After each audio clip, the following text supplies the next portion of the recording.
Oh, hey, welcome to the DM's Craft Short Tip. I'm DM Scotty. Good to have you with me. Today I want to talk about doing different types of tiles that merge together. I'm working on AJ's crypt, and I thought it might be interesting to show you this. There's a sandstone cave that leads into the crypt, so it's a different type of tile. The crypt is more like a traditional dungeon, where the sandstone cave is a cavern tile, and it leads into the crypt. So I've got the cavern type tile leading into a dungeon type tile, and they're two different types of terrain. The cave is like a sandstone, so it's a totally different color, and the crypt is like a basalt black. So I wanted to have some kind of little bit of a merger of the two, and let's go to the table and I'll show you how I did that.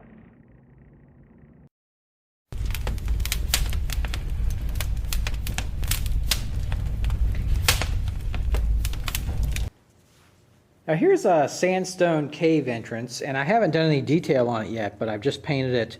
I've basically done it the basic sandstone texture paint color, and then I've added some flocking to it.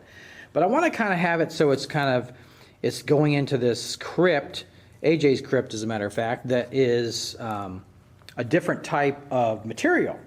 But I want to have it transition naturally. So what I've got is I've got the cave part, and then here it comes into the crypt. And you can see I've got some rubble that matches the sandstone on there. So it looks like a natural transition. It doesn't just one end and one start. So that's a nice little trick you can do for this type of thing. Now what I'm going to do now is I'm going to do a little bit of texture to this to the sandstone, and we'll go to the table and do that.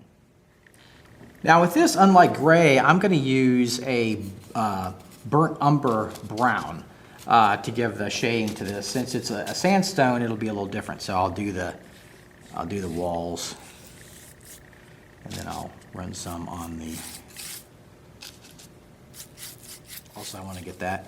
Now when this does dry, I want to give it, I'm going to do the black shadow on the wall because, well, it's a shadow. So you can see that I'm doing the dark brown on the rubble and on the tile itself and not the black. So, but I will do the black for the shadow. So there we go. Got a little bit of detail on there. And now with the tomb entrance, I want to have these rubbles match the sandstone. So what I'll do is I'll do brown on those, fill those in with brown, and then I'll add the sandstone highlight to those. My burnt umber has dried on this section, and what I'm going to do is I'm going to use a cinnamon to kind of give it a highlight. So I'll grab that on my flat edge brush, and then I'll start going over some of the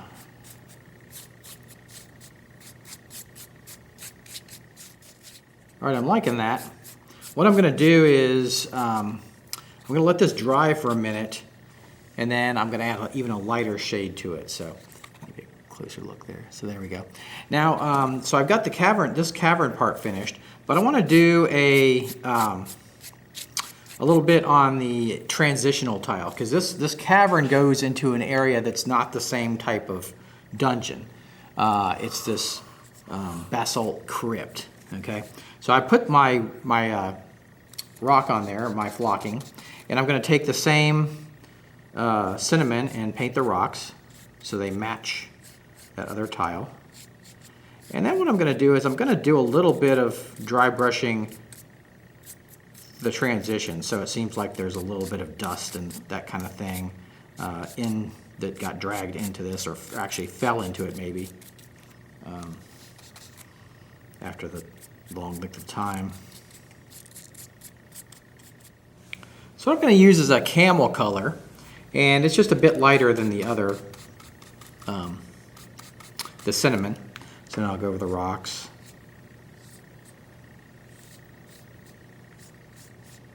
You can see how that lifts that out just a touch more. And then I'll do the edge. And I'll do a little bit on the floor. I have a few raised areas on the floor, and that'll give it some depth. All right, so I like that. Now let's bring in our other tile, and this is the different tile here. And then I want to hit it with the highlight, so that kind of pops out those stones even more. And I'll do a little bit of on the tile itself.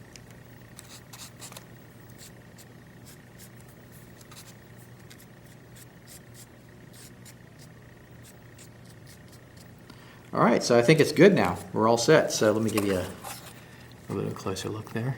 All right, so see there's a nice transition between the two. Looks like they blend into each other. So that's a good way to do tiles that are different types but then run into each other. So after that highlight dries, I'm going to do what I usually do with tiles like this. I'm going to give it a shadow. Now, all the shading I used on this tile was burnt umber, but I'm going to use black for the edge. And this is as always, watered down black. And you can even go a little bit on the piles if you want. Don't get too crazy with it.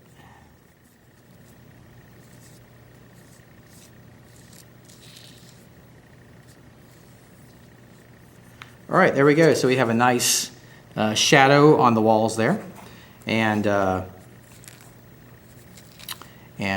we'll move on to the other tile.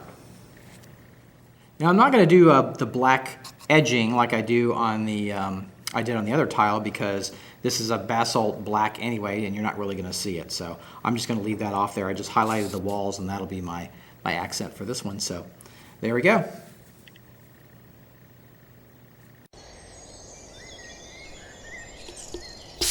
Hey, you. Yeah, you, back here. Huh? I know it was short, but what do you expect? It was a short tip.